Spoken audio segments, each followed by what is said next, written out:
Elle derrière la caméra là, elle abuse. Qui m'a dit de quitter le Cameroun jeune? Le Ngondo concerne tous les Sawa. Le sang a coulé. Ça c'est le Cameroun qu'on ne vous montrera jamais à la télé. Coucou maman, coucou les loulous. Ah non, on va faire avec tonton Jean-Jules. Les mégatos.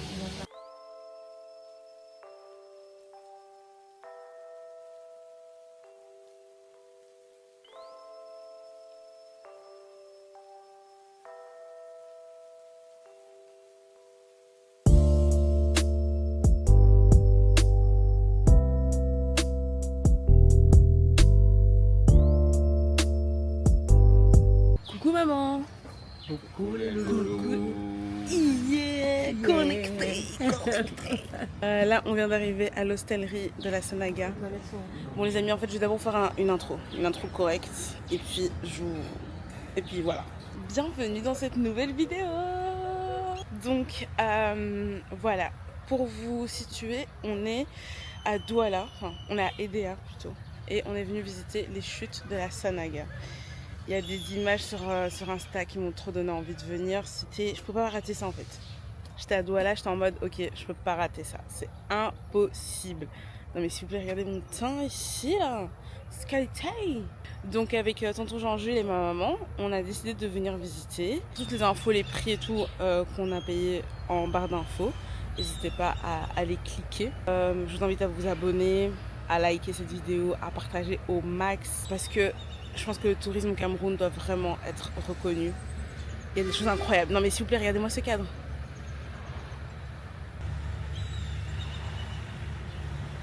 Regardez comment ils sont contents.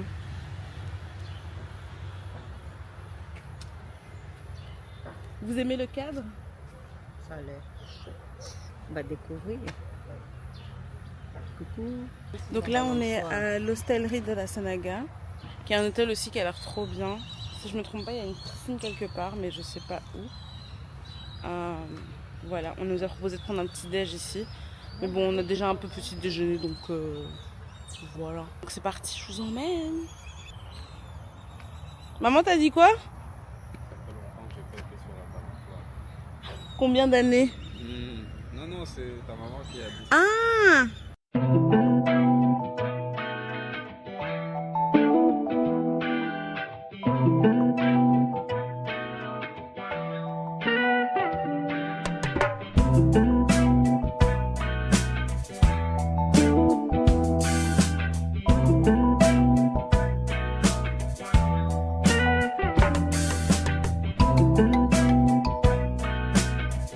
La vogueuse. Adéola. Oui, le nom là, j'ai trop écrit ça. Donc, moi c'est Rodrigue, guide touristique certifié par le ministère du Tourisme. Aujourd'hui, je vous amène dans la Sanaga. Bon, on est déjà à Edea. Edea, on est dans la région du littoral. Vous êtes sans ignorer que le Cameroun, c'est 4 aires culturelles. Je commence ici, c'est combien? Donnez-moi 2. Moi, je pose les questions. 2 aires culturelles parmi les 4. On passe là-bas. Aucune idée. Ici. Non, je sais pas. Ah, voilà. Enfin, 0 point. Je suis avec les voyageurs et pas des touristes. Bon, ce que je dis généralement, c'est que ce qui différencie un voyageur et un touriste, c'est que le touriste qui prend un guide pourra associer un texte à son image. Tous ceux qui sont sur Instagram et autres. Par contre, le voyageur, il arrive là, allez, il prend une belle photo, il met hashtag tel, hashtag Cameroun, hashtag.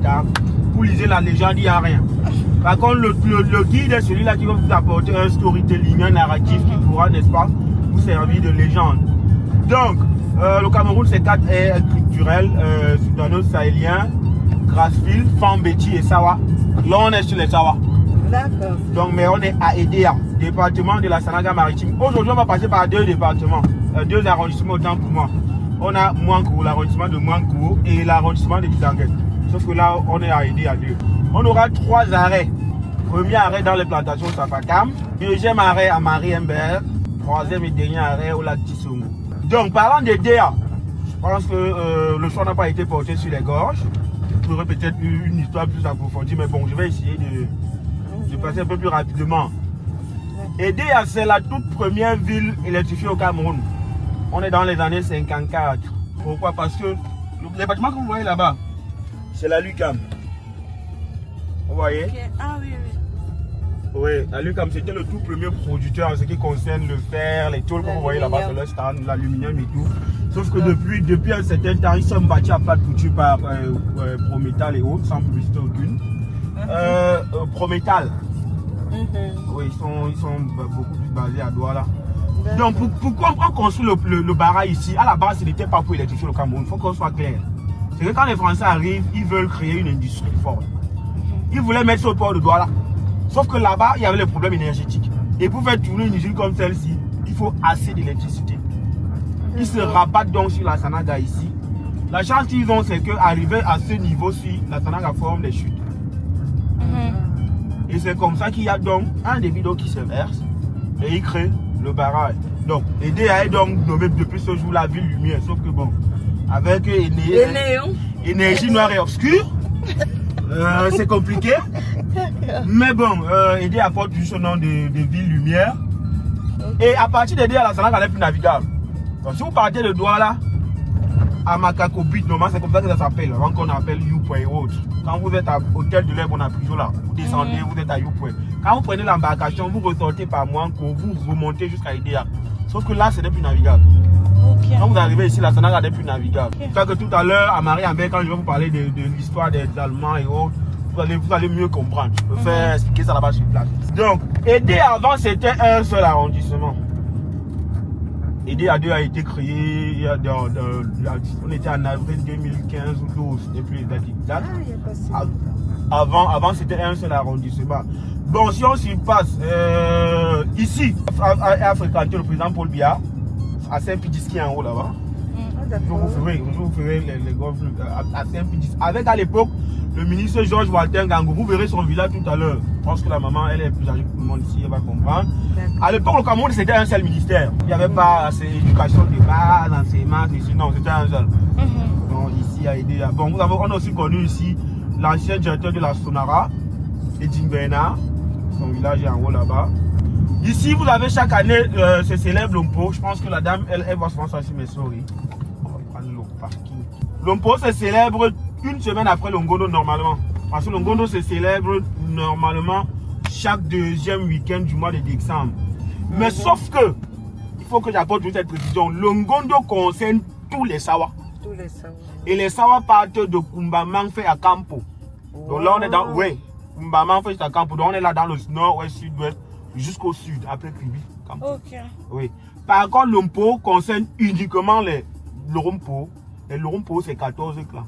Je sais pas si je comprends. C'est comme si vous êtes à l'ouest, je prends un exemple CM, il y a les Bagantés, il y a les Bafang, il y a les autres. Mais par contre, c'est comme s'il y avait une grande fête qui concernait toute la région de l'ouest. Ou tous les Bamileke. Parce que la région de l'ouest c'est un peu trop facile, il y a les Bamoun et autres. Tous les Bamileke. Et que maintenant, donc, dans les Bamileke, il y a les Bandjounais qui célèbrent leur fête à part. Qui sont constitués de plusieurs clans. Donc c'est un peu ça l'Ompo. Donc l'Ompo concerne uniquement les 14 clans de l'Orumpo. Parce que le fondateur s'appelle Mpoame Ngendameli Betben. Comme ça qu'il s'appelle. Celui qui est le chef du clan.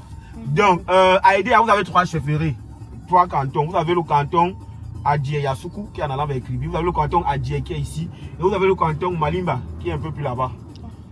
Et là on va entrer où? Dans l'aventure de Koh-Lanta.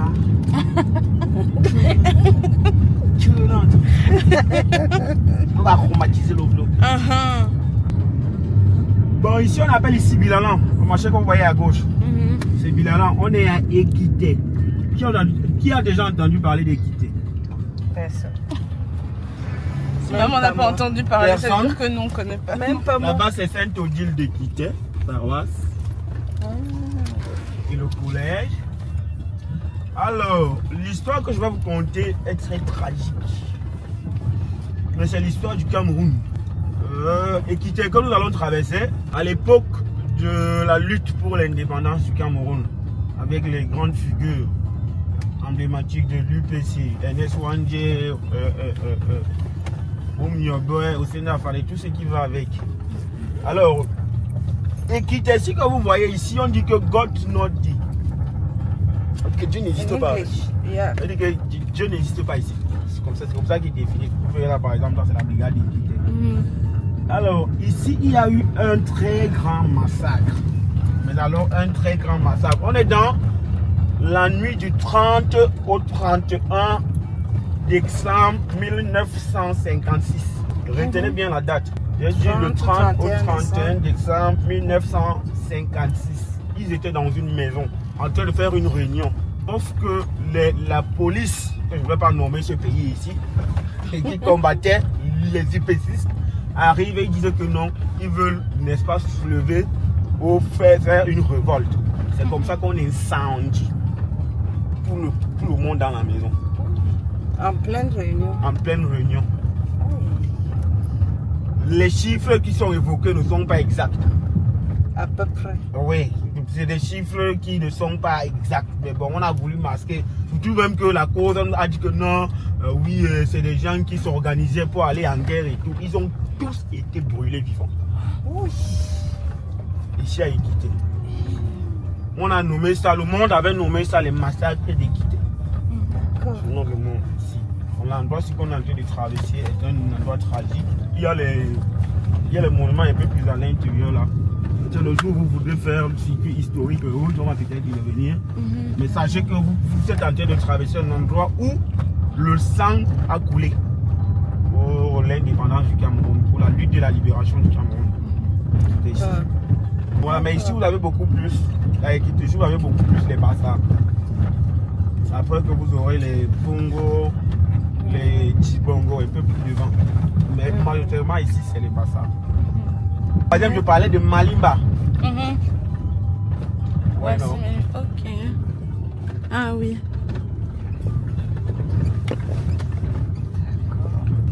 Là-bas à droite, c'est la maison de l'ancien avocat de Samuel Eto'o. Noir. Où ça? À droite, vous verrez ici. Regardez à droite. D'accord. Ah oui. Ici, en saison sèche, quand vous vous réveillez le matin, vous retirez les draps, vous les mettez dans la valise, vous fermez. Quand vous lavez les assiettes, vous les mettez dans la caisse. Pourquoi? La poussière. Voilà, ça fait un point. Ça fait un point. Donc ici, partout, vous allez voir quand on va revenir le soir, vous voyez les chaises ici. C'est pas là, le Sénat, hein. Non, c'est pas l'Assemblée nationale, c'est pas le Parlement européen. C'est le Parlement du Matango, du Mingwea et du Mitumba. Donc tout à l'heure, quand on va rentrer, vous allez voir le monde là. Question à 2 points. Pour essayer de revenir et de dépasser même. La Sanaga, c'est combien de kilomètres? Voilà. Exactement là où je vous attendais. On dirait Fred. C'est le Fred de 115. 115. 20. Non, la Sanaga elle-même. Ah oui, oui, oui. Oui. Oh là, ouf. 300 km. Ok. Moi j'ai dit 115. Tonton, tu dis combien? Moi je dis 450. Non. C'est 900. Aïe! Moins de. Non, ce n'est pas le chiffre exact. Je vous donne quelques indices. C'est plus de 900, moins de 925. 918. 912. 917. C'est elle qui trouve. Yes! 910. Yes! Mais bon, vu que j'ai donné l'indice, ça vous fait uniquement un point. Voilà, ok. Bon, à partir d'ici, on n'est plus à aider à 2. On est à Dizangué. Vous verrez par exemple commune de Dizangué là-bas, la Kossa et tout, Méfia. On va plutôt s'arrêter à la deuxième partie, la Kossa qui est devant là-bas. Donc, à partir d'ici, on est déjà dans l'arrondissement de Dizangué. Question à 3 points. Oui. Aïe. On monte à puissance. La Sanaga tire sa source d'où? Aujourd'hui, on va à la Sanaga. Vous devez sortir de là étant outillé sur la Sanaga. C'est pas normal qu'on fasse un truc comme celui-ci si vous n'êtes pas outillé là-dessus. La Sanaga tire sa source d'où? On appelle la région là le château d'eau du Cameroun. Voilà. Non, la Sanaga parcourt tout le Cameroun. Encore un indice. Il longe tout le Cameroun. La région est appelée le château d'eau du Cameroun. La région est dans l'aire culturelle sudano-sahélien. La montagne là, comment ça s'appelle? La grande montagne. Le monde. Si je donne la réponse, je retire vos points. Le mont Fébé, non? Le mont Cameroun. Non. Non. Ah, ok. Oui. Non. La Damawa. La Damawa. Qui m'a dit de quitter le Cameroun jeune?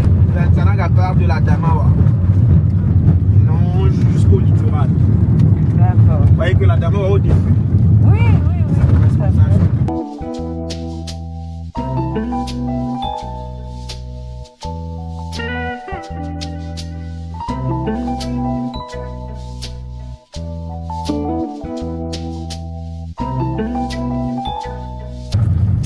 Question à 5 points.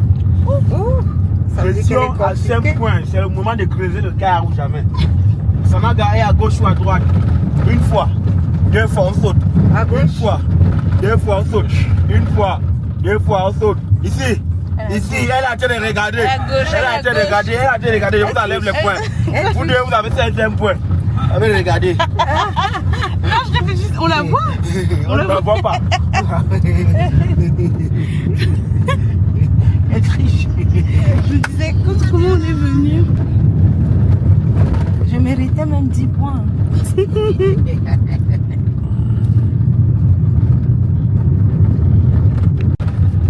Là, on a fait. On va 20. dire. Non, 14. 14 ouais. 20. 23. La butte. La butte. Elle derrière la caméra là, elle abuse. C'est lui qui était proche. On n'a même pas encore fait 10. Ouais.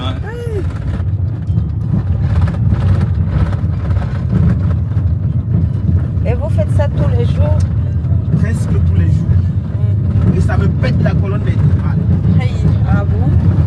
Ouais, ouais. Par exemple, dimanche, me suit par exemple Sur Instagram. sur Instagram, on a fait le même trajet, mais en pirogue.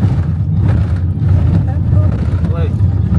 On est passé comme ça. L'idée à là-bas, à l'hospitalerie. On a pris la pirogue jusqu'à là où on va aller. On a fini à 18 h. Vous imaginez? La verde. Ça, c'est le bambou.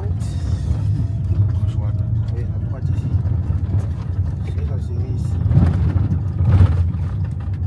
Donc, ceux qui veulent descendre, on va descendre. On va reprendre la voiture après le pont. Ok. Il faut se dégoûter. Bon, qu'est-ce que vous voyez là? Vous voyez quoi? Bienvenue dans la réserve de faune du lac Ossa. Je pense qu'elle est votre. Le panneau, non, les Ah. arbres. Non, je parle du panneau. Ah, du Mhm. panneau. Ah oui. Et vous voyez quoi en image? C'est des orques ou des phoques? C'est des lamantins.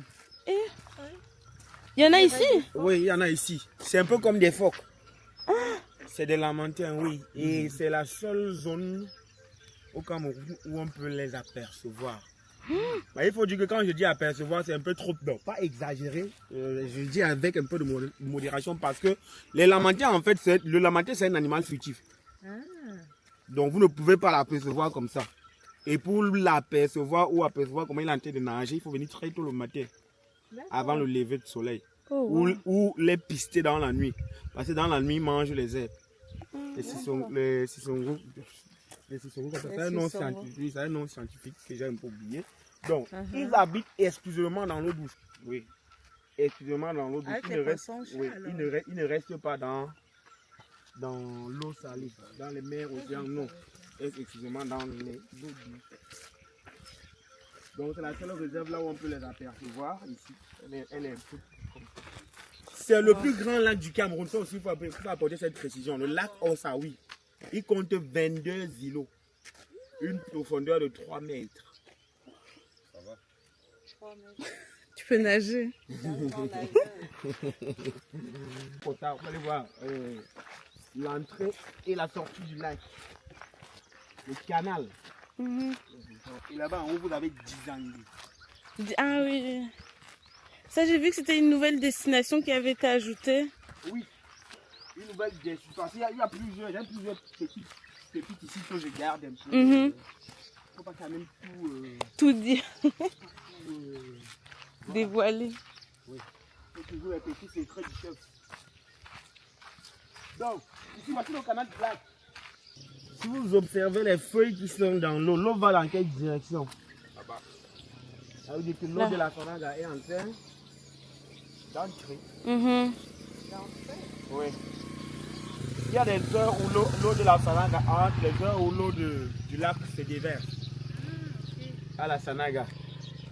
Et de ce côté, ça existe le bien rempli. En saison de pluie, vous ne voyez pas l'endroit là. Oui. Au début d'eau augmente, il y a beaucoup plus d'eau. Ça va jusqu'où? Vous voyez là le trait bleu là? Oui. Le trait bleu là. Ah oui, ça arrive là-bas. C'est trop du pont. Ça c'est l'ancien pont. Là-bas. Ça c'est le nouveau ancien. Ok. 12 km. Au départ de là où nous avons pris l'eau à la station. Mhm. Oui. Parce que normalement, aider à Dizangue, c'est 13 km. Et la colline que nous allons prendre normalement, c'est 1 km. 1 km, ok. Donc, on va grimper. Mhm. Voilà, il faut filmer les gens qui courent là. Allez, allez, allez, allez, vite, vite, vite, c'est un grand camion, c'est un grand camion. Allez, allez, allez, allez. Ouh là là, il a raison, la poussière.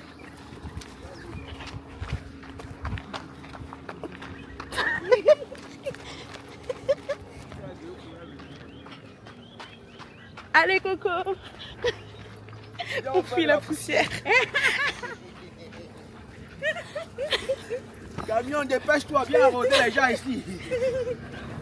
Ouh là là là là. Ouh là là, allons. Qui a la rêve? Moi j'ai. Allons.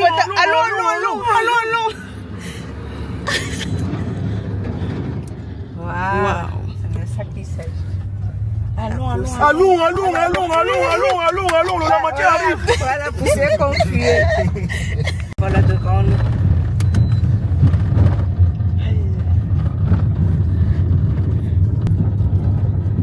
Et là, il va transporter l'huile. Ok. L'huile quoi de palme? L'huile de palme. Là, vous faites créer le concours. Diaspora Kitchen. Un peu plus loin là-bas. Tout à l'heure, il vous a dit qu'on avait déjà fait combien de kilomètres? 13. 13, ouais. Arrivé ici, on devait faire. Regardez la plaque là. Vous verrez qu'il est à 13. Aider à 13 km. Bon, je vous l'amène ici. Ville de Dizangue 2. Ici, on est normalement à Dizangue. Mais sauf que le quartier administratif, tout est là-bas. Est-ce que si on rentre un peu plus tôt, qu'on a un peu de temps, on va monter comme ça. Sous-préfecture, mairie, tout. Mais chose bizarre, au collège est là-bas. Au collège et lycée est là-bas. Ok. Mais le quartier administratif, c'est ici, de ce côté. Mairie, tout ça, c'est ici. Poste de police, gendarmerie, c'est de ce côté. Donc après, vous verrez ici Mouanko. Ici, vous verrez Marie-Ambert. C'est ici où on va. Mariam, ouais. Donc on va encore tout taper 29 km. Ok. Ici, on est au Carrefour. Thanks. La chaleur de ça alors.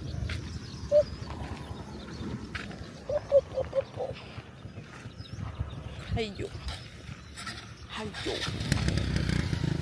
Si vous regardez derrière là-bas, il y a un peu d'une phase un peu bizarre. On appelle ça au camp des Blancs. Là-bas. Pourquoi? Parce que c'est là-bas que les cadres habitent. Les cadres blancs qui sont des Belges et tout. Et leurs enfants habitent aussi là-bas. Ils ont leur école privée là-bas. Là-bas à l'intérieur, ils ont leur route personnelle là-bas. Personne ne roule là-bas, seulement eux. Que les blancs. Et vous laissez ça? Personne ne roule là-bas, seulement eux. Là-bas à l'intérieur, ils promènent leurs chiens là-bas et tout. On vous prend là-bas, on lâche le chien. Hey. C'est brutal quand je dis ça comme ça. Et l'État laisse faire ça? C'est une propriété privée, c'est les accords qui avaient été signés même avant l'indépendance du Cameroun. Ça existe depuis des années. Hein.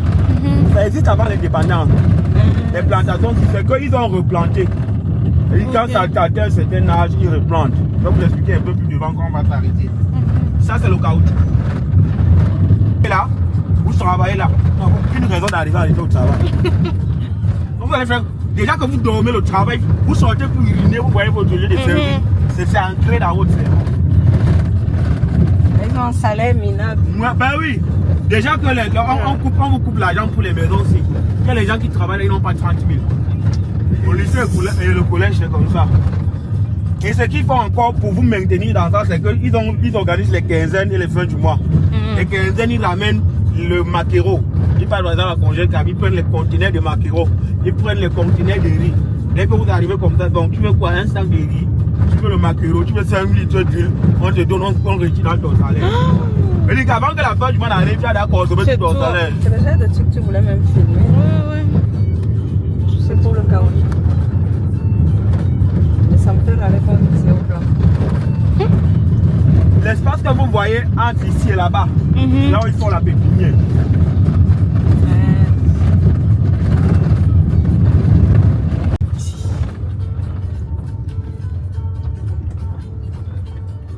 C'est joli tout ça, joli.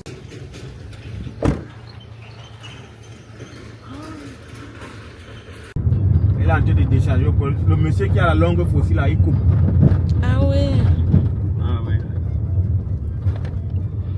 Vous faites à pied. Donc s'il y a 1000 pieds comme ça, on les fait les 1000. Vous partez comme ça. Vous remontez sur la liste, vous repartez sur la liste, vous remontez, vous repartez. Vous commencez à 4 heures, vous finissez vers 14 heures, non? Sans exception. Sans exception.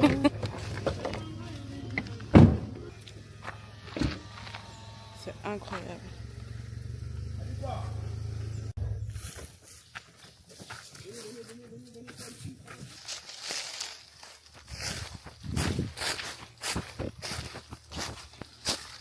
Donc, là c'est le latex. Vous regardez ici à l'intérieur. Ah ouais. Ok. La sève là, c'est ça ici. Donc quand ils sont par exemple comme ils sont en train de faire là, c'est le petit bâton qu'il a là. C'est comme ça. Ils mettent ça. La sève qui vient s'oriente et ça tombe ici à l'intérieur. Vous verrez que quand vous regardez les arbres, vous verrez que c'est à un certain niveau que ça forme les branches. on voit ça. Pourquoi? Parce que quand c'est petit, il y a des branches, mais ils se larguent. Vous laissez l'espace si pour pouvoir Et la guerre, Ok. essayer. Allez, s'ils laissent les branches qui viennent là, ils n'auront plus l'espace. Et vous verrez. Et, Maman, ça va? et vous verrez que il n'essaye pas juste Là, ici en bas. ici. Là, c'était le plus facile, maman. Oui. Attendez, je viens vous chercher. Il y a des gens en dessous là, c'est un piège en fait.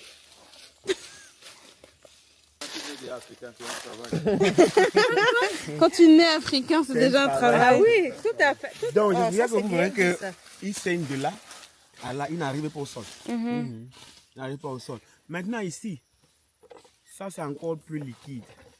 Si ça fait une semaine, ça va se coaguler, ça va devenir une boule. Ok. Maintenant, quand pour extraire, vous voyez comment il a en train de saigner là. Pour extraire, qu'est-ce qu'il faut? C'est qu'une dame vient avec le seau. Si elle part du point A, elle a le seau sur la tête. Elle prend comme ça. Démonstration pratique. De là à là, elle a en train de vider. Elle met dans sa idée ici. Elle change. Ici, elle prend ainsi de suite. Parce que ça, c'est une méthode plus efficace. Je vous explique. Quand vous arrivez sur place, vous êtes debout. Vous avez le seau sur la tête. Le temps de faire ça, remettre. La personne qui part, l'espace de là à là retire, mais et continue, est plus efficace que vous. Ouais. On est d'accord. Oui, Et là, ça vous permet d'avoir moins de charge plus longtemps sur la tête. Ok. Oui, c'est comme ça qu'ils travaillent. L'arbre comme ça a une durée de 25 ans. 25 ans. Oui, après 25 ans, ils abattent tout. C'est pour ça que là, l'entrée là-bas, c'est comme vous avez vu, c'est C'est petit, nouveau, oui, c'est oui. bien de... Mais ça va aussi devenir comme ça. Que dès qu'ils abattent dans le tout, ils décalent d'un pas et ils les plantent. Donc vous voyez que c'est aligné. Et pour replanter ça, ça a un sens. Ça a un sens. Les agronomes là, ils viennent, ils regardent la direction du vent. Ok. Vous pouvez voir que vous voyez ça comme ça, mais si vous tenez ça, il faut plutôt être dans ce sens-ci. Parce que si tu dis le vent, quand le vent vient, ça ne va pas renverser tout ça. Wow. Oui. Donc rien n'est fait au hasard. Absolument rien du tout. Mais en saison sèche comme ça ne produit pas assez. Parce qu'il n'y a pas l'eau. D'accord. Parce que ce qui donne beaucoup de sève, c'est quand il pleut. Oui, il y a pas, en saison pluvieuse, ça produit assez grand. C'est pour ça qu'il y a seulement ça. La petite plantation qui est là-bas, si vous avez été attentif, vous verrez qu'il y a une certaine herbe. L'herbe, là, on appelle ça le pilaria. Ça se plante. C'est l'herbe qui combat les herbes. Ok. Et ça garde la fraîcheur. D'accord. Donc c'est un peu comme le pistache. Quand le pistache pousse, ça... Comme ça. Ça s'éparpille. Oui, ça s'éparpille. Maintenant, ça couvre, ça étouffe les autres herbes. On met ça, ça étouffe et ça a une durée de 3 à 4. Et pendant les 3 à 4 ans, l'arbre est déjà grand. Ça a déjà formé les branches. Dès qu'il y a les branches, les herbes n'ont plus assez de lumière pour pousser. Oui. Et le pilaria qu'ils ont planté meurt seul. D'accord. Oui. Parce qu'il n'aura plus assez de rayons lumineux pour pousser. C'est le gros problème, je terminerai par là. C'est que vous avez vu par exemple la Safakam, comme tout à l'heure quand on était là-bas, la citerne là. Ils prennent l'huile, ils emportent. Est-ce que vous savez que l'huile qu'ils sont en train de vendre par exemple l'année-ci, ils ont encaissé l'argent depuis des années. Donc vous ne venez pas comme ça que je veux une citerne, non. Ils ont encaissé d'argent sur une année, 2 ans. Ah ouais. Dès que ça sort, ça part, c'est non. Le caoutchouc aussi qu'ils font ici, on ne travaille pas ça au Cameroun. Non, on ne le transforme pas. On le transforme à l'étranger. Dès qu'ils stockent comme ça, ils partent à l'usine, ils mettent dans les conteneurs, direction Europe. Ils refont les pneus, les gommes comme ça. Ils nous revendent cher. Vous vous rendez compte? C'est lamentable. Ça, c'est le Cameroun qu'on ne vous montrera jamais à la télé. On le sait, l'aluminium, hein, c'est comme l'aluminium aussi. Hein.